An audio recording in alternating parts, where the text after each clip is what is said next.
Adult friendship అంటే చిన్నప్పటి నుంచి మనం చూసిన ఫ్రెండ్షిప్ కాదు అది. ఇట్స్ ఎ డిఫరెంట్ థింగ్ కదా.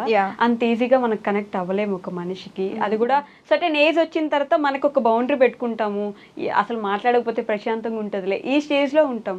అలాంటిది అంత క్లోజ్ ఎలా అవ్వగలిగారు మీరిద్దరు? అంటే నాకైతే అక్క చెల్లెళ్ళు ఉన్నారు కదా, సరిత, చిన్న, అండ్ మా కజిన్స్ కూడా చాలా మంది ఉన్నారు. అందరికీ నేను అక్కనే.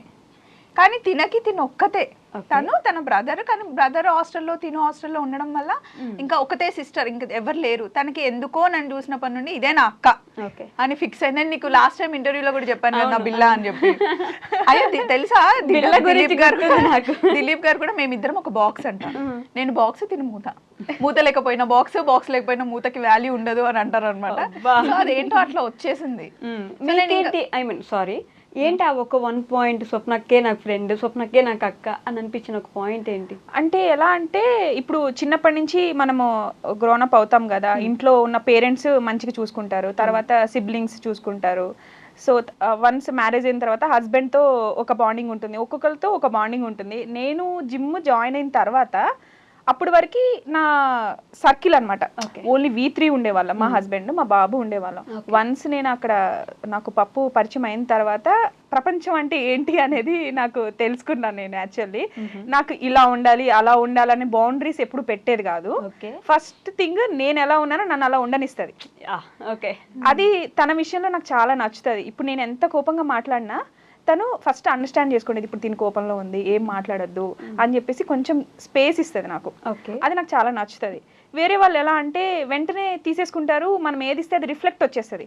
కానీ స్వప్న, ఐ మీన్ పప్పు గారి దగ్గర నుంచి నాకు అది రాదు. పప్పు గారు రూపుతుంది అంటే నాకు అర్థమైపోయింది యశు. తనకి కోపంలో ఉంటే దాన్ని ఎవరు ఆపలేరు. ఇంకా మనం అన్నాం అనుకో ఇంకెక్కువ అయిపోతుంది, హైపర్ అయిపోతుంది అనమాట. కూల్ అయిపోయిన తర్వాత ఏది చెప్తే అది వింటది. అండ్ ఇంకొకటి వైషు, ఒక్కటి నేను నిన్ను అడగాలి, అంటే నీ దగ్గర అయితే ఓపెన్ గా మాట్లాడతాను కాబట్టి. సో యశు ఇంట్లో ఉంది, ఓన్లీ హౌస్ వైఫ్ ఉంది. తను ఏంటో నాకు తెలుసు కాబట్టి తను ఇట్లా బయటికి తీసుకొచ్చాను. అండ్ ఇప్పుడు అద్భుతంగా తీస్తుంది వీడియోలు, నీకు తెలుసు కదా ఎలా ఉంటుంది. డెఫినెట్లీ నేను మాట్లాడమే 10x లో ఫాస్ట్ గా మాట్లాడతాను. నేను ఎటు వెళ్తే అటు తిరుగుతుంది. అండ్ స్టార్టింగ్ లో కొన్ని రోజులు ఎవరికైనా వర్క్ స్టార్ట్ చేసినప్పుడు రాదు కదా, కానీ నాకు రాదు అని ఎక్కడ ఆగలేదు. మంచిగా నేర్చుకుంది అండ్ పర్ఫెక్ట్ అయిపోయింది. ఇప్పుడు ఇంకా చూస్తుంది, స్వప్న గారు నిన్ను రోడ్ మీద వదిలేసి వెళ్ళిపోతుంది, స్వప్న నిన్ను మోసం చేస్తుంది, అట్లాంటి కామెంట్స్ పెడతారు. ఇప్పుడు ఒకరు ఉంటేనే ఒకరు నడుస్తారా లైఫ్? ఎవరున్నా లేకపోయినా ఎవరి టాలెంట్ ని వాళ్ళు దోచుకోగలరా? ఎవరిని దోచుకోలేరు, first thing. And second thing, పప్పుని స్వప్నక్కని యశు వదిలిపెట్టడం కానీ, యశు అక్కని స్వప్నక్క వదిలిపెట్టడం కానీ మీకు ఎందుకు అసలు? ఫస్ట్ రోడ్డు మీద వదిలేసిపోద్దంటే మీరు చూసారా? అంటే ఫ్యూచర్లోకి వెళ్ళి చదివేసి వచ్చారా? వాళ్ళు వదిలేస్తారా, వదిలేయరా? వాళ్ళ టాలెంట్ వాళ్ళకి సపరేట్గా ఉంది, అసలు ప్రాబ్లమే లేదు. నాకు ఈ క్వశ్చన్ ఉంది, నేను అడగాలి యాక్చువల్లీ మిమ్మల్ని. మీరిద్దరు ఇట్లా గమ్ములా అతుక్కొని ఉంటారు. అదే ఫస్ట్ జెలసీ అందరికి, ఓర్వలేరు ఎవరు. కాబట్టి ఆబ్వియస్లీ ఆ కామెంట్స్ అయితే వస్తాయి. కానీ రోడ్డు మీద వదిలేసిపోతుంది స్వప్న. ఏ రోడ్డు మీద అంటే హైవే మీద, లేకపోతే ఇంకెక్కడైనా BHL లో పక్కన రోడ్డు మీద? మాకు ఏ కామెంట్స్ వచ్చినా మేము ఫీల్ అవ్వం. కానీ అది ఎక్కడో ఏంటంటే మాకు ఏమనిపిస్తుంది అంటే, ఫ్యామిలీలో ఎవరైనా చూసినా, ఫ్రెండ్స్ ఎవరైనా చూసినా ఏమనుకుంటారు అని. ఎందుకంటే అంటే ఒక హౌస్ వైఫ్గా ఉన్న అమ్మాయిని బయటికి తీసుకొచ్చా, యశు అనే కాదు మీకు కూడా చెప్తున్నానండి. లేడీస్ అన్నప్పుడు ఇంట్లోనే ఉండాలి అని కాదు, బయటికి వచ్చి ఎంతో చేయగలం. అలా సపోర్ట్ కావాలి. ఇప్పుడు యశుకి నేను సపోర్ట్, అలాగే మీ చుట్టుపక్కల ఉన్న సపోర్ట్ తీసుకోండి. కానీ ఇప్పుడు నేను యశుని నిజంగానే ఒకవేళ వదిలేసిన, లేకపోతే నేను లేకపోయినా తన దునియాలో బతకగలదు. ఇప్పుడు ఒకప్పుడు 4 years బ్యాక్ భయపడేది, అమ్మో నేను వెళ్ళలేనేమో, నేను జాబ్ చేయలేనేమో, నాకు నలుగురితో మాట్లాడడం సెట్ కాదు. జిమ్లో ఉన్నప్పుడు కూడా అనేది, ఎందుకు వాళ్ళతో మనం మాట్లాడాలి, లేకపోతే ఏమవుతుంది, మన ఫ్యామిలీ ఉంది కదా, మనకు ఫ్రెండ్స్ ఎందుకు, వాళ్ళు ఎందుకు, వీళ్ళు ఎందుకు అనేది. కానీ ఇప్పుడు మా సర్కిల్లో ఎవరైనా 4 రోజులు ఫోన్ చేయకపోతే తనే ఫోన్ చేసి మాట్లాడుతుంది. అసలు యాక్చువల్గా ఏంటంటే జనాలతో నేను ఎక్కువ మింగిల్ అవ్వలేను. అంటే చెప్పాను కదా, నా ఇంట్రోవర్ట్ అంటే సర్కిల్. అండ్ ఇంకొకటి ఏంటంటే నా కంఫర్ట్ నాకు ఉంటుందో ఉండదా అంటే కొంచెం అడ్జస్ట్ అవ్వాల్సి వస్తుందేమో అని చెప్పేసి అదొక చిన్న ఇన్ఫీరియారిటీ కాంప్లెక్స్ అనుకోవచ్చు మేబీ. అట్లా ఉంటుందన్నమాట. ఈవెన్ నేను కాలేజ్ డేస్లో ఉన్నప్పుడు కూడా గ్రూప్స్ ఉండేవాళ్ళు, కానీ నేను సింగిల్గా ఉండేదాన్ని. గ్రూప్స్ అందరూ నాతో మాట్లాడేవాళ్ళు.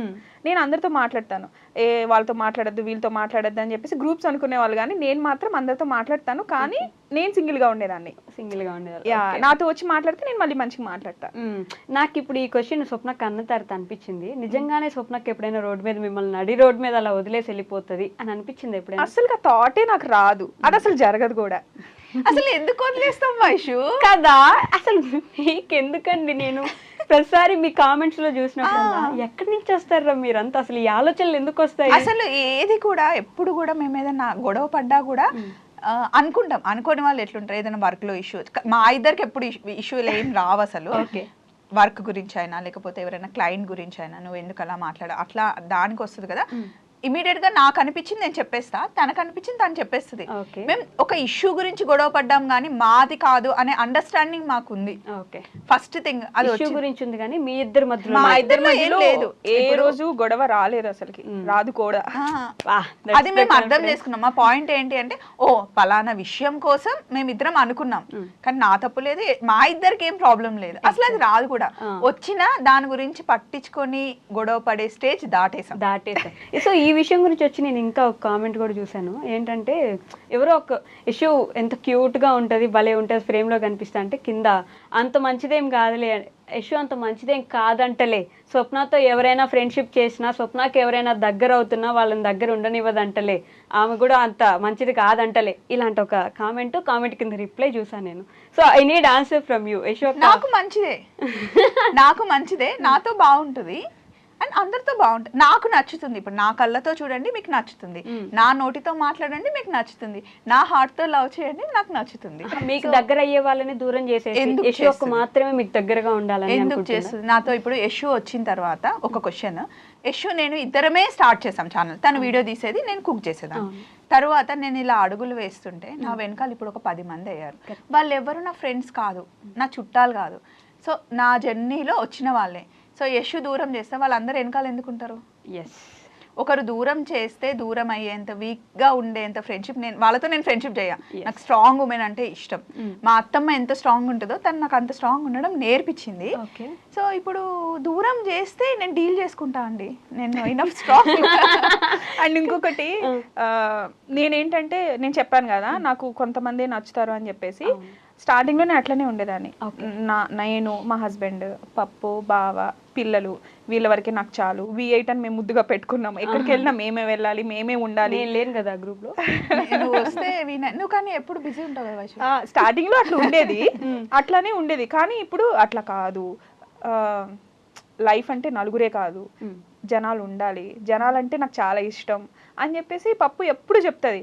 ఇప్పుడు నన్ను ఎప్పుడు తిడుతుంది, ఎట్లా అంటే నువ్వు మారవే, నువ్వు అంతే అని అంటది, కానీ ట్రై చేస్తున్నా నేను మనుషులతో మింగిల్ అవటం కోసం అని చెప్పేసి అందరినీ, తిని కోసం నేను చాలా చాలా యాక్సెప్ట్ చేస్తా.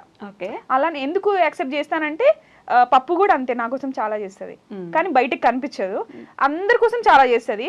సో అందుకోసం నేను తన కోసం ఏదన్నా చెయ్యాలి అని చెప్పి నాకు ఎప్పుడు అనిపిస్తుంది.